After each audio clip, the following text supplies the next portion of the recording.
sasakyan na merong tambutso pero hindi naman umuusok. Hinandos tulak na lang muna namin para tumuyok-tuyok yung gulong.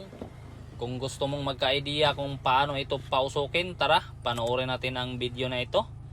Dito ay sinubukan kong paandarin at niridundo na nga. Malakas naman yung tudog-tudog ng makina natin pero ayaw talaga tumulo yung andar. Sa ganitong sitwasyon, kailangan nating gamitan ng bulang kristal. Ito na nga, maraming nakalagay-lagay dito.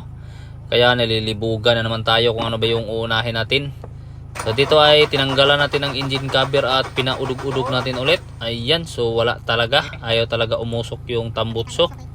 Siyempre, bisag tira pataka yung lagnot dalaibot natin ay nakabase yung galawan natin sa nakikita natin doon sa bulang kristal kanina. Sa mga nanonood dyan, i-review nyo na lang yung trouble code na nakita kanina. Kasi medyo fast forward talaga tayo dito para matapos yung lagnot dalaibot na tirada. Ayan, so tinanggal ko yung lahat ng mga nakaharang kasi yung tuyo-tuyo ko dito ay bali itong parts na to. Ayan, itong PCM natin. Ayan, so sa ganitong sitwasyon kailangan natin ng T-parts para tsumamba naman yung pataka natin na trabaho. Dito ay namili na ako ng gagawin nating T-parts. Ayan, tinapad-tapad ko at nang magkamukha-mukha sila. Dahil sa magkamukha sila, kumuha ko ng isa pa, yung nakabalot pa talaga ng silupin. Ayan, so para malaman natin kung ano yung kakalabasan nito ay ayan, umupo muna si Matsuki at ayan, pinakiramdaman. So dahil sa tumuyok-tuyok na tayo ay posible na tutuyok-tuyok na rin yung gulong ng sasakyan na to. Simulan ko na agad dito na ikabit yung parts natin. Ayan, so hindi natin tinanggal yung silupin, baka hindi to tsumamba at hindi pa rin umusok yung tambutso. Ayan, so temporary muna yan ha. Ayan nakasilupin pa yan, hindi pa yan final. So dito tayo, try natin paandarin. Dito ay ini-start ko na ng isang bisis. Ayun, so ang nangyari ay lumala, hindi na nagredundo.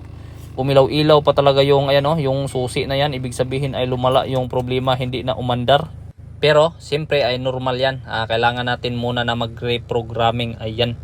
So para umandar kasi yan, kailangan pa natin mag-program. Nakalimutan ko pala kanina.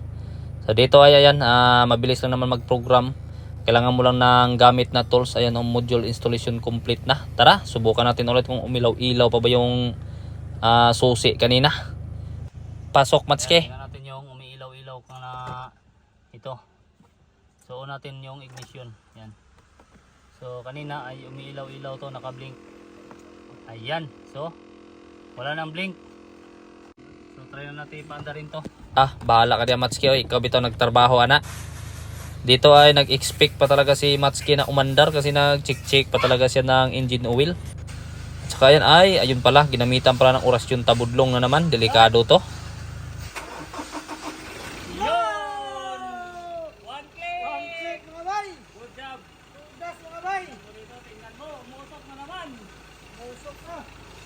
Usok ko perting, usuka.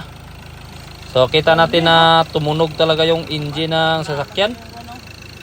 Dahil sa umusok na yung tambutso ay pwede na nating hukas-hukasan ng silupin tong PCM natin. Ayan, so tingnan natin, legit talaga na brand new. Sinaw-sinaw pa ng kunti. Good job. Ay siyempre atong RPM ni para dumako-dako na naman yung libor naton. O tingnan natin dito yung ginawa ni Matsuki, nagpasikat pa talaga siya. Ayan may magic si Matsuki. Uy. Ayun, so kaya pala ni Matsuki na pigilan yung piraw na nagtuyok-tuyok. Kaya ginawa ng kasama niya ay tinanggal yung piraw na tumuyok-tuyok dito kasi kaya palang pigilan ng kamay ni Matsuki. Ayan. So pagkatapos na palitan yung clutch pan ay ayan, binalik na nung kasama niya. Tingnan natin kung kaya mo pang pigilan to, Matsuki. Ayan, so naglagay pa pala ng coolant si Matsuki muna dito. Yan so kulay green yung nilagay niya at ikukul yung pangalan. Sige, taklobin na diya Matsuki ay naghikama aron di maputol na mong kamot. Tara. Dito yung umatras na si Matsuki na nakauna yung atubangan. Tara, tingnan natin kung tumatakbo ba to. Ayos, so kita natin na tumakbo talaga ng 100 kph. Good job, thank you.